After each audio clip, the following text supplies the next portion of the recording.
Axolate Answers: Challenges of Remote Working, Part 4.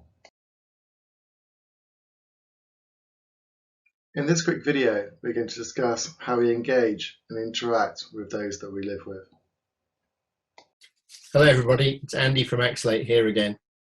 In working remotely, the way we interact with others changes significantly. In the last video, we talked about how the dynamics have shifted in the relationship with our colleagues. Of course, when we work at home, there's another critical element, how we interact with those we live with. Daryl, you've got a slightly different challenge to me here. What are your thoughts?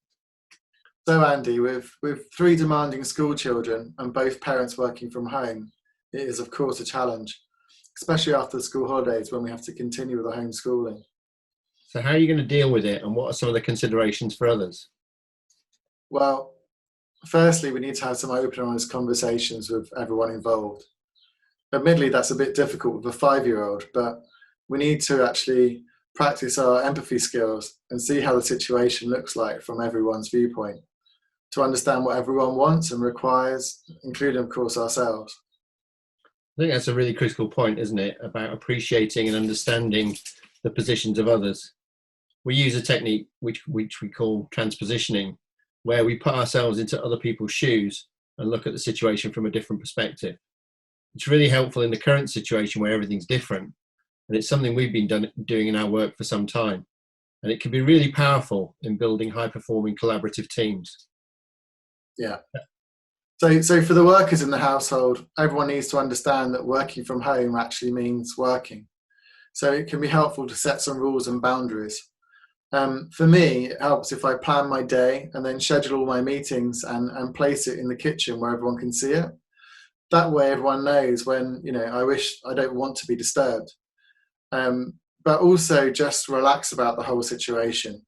That, expect the kids will gate crash the meeting. There may be noisy builders outside, and you may have to answer the door and leave a meeting for a couple of minutes. And this is just the new norm. This is just how we need to adapt to this way of working.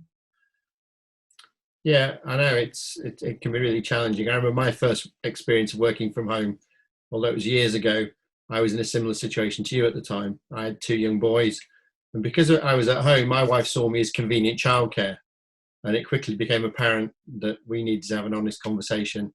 We needed to understand the separation of working time from personal time. Of course, other people have different challenges at the moment, sharing a flat with several others and maybe only having one shared room or just the bedroom to work in. Some single parents have no childcare currently, which, depending on the age and nature of the child, may need some extra understanding from colleagues.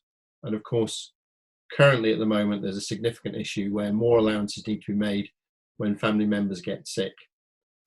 So it's really challenging. Yeah.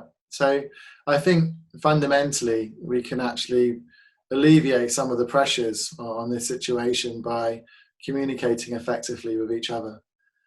Working from home has its challenges, but of course on the plus side, there's a lot of benefits. You can spend more time with the family and also skip that daily commute. If you'd like to know more, please get in touch. Thank you.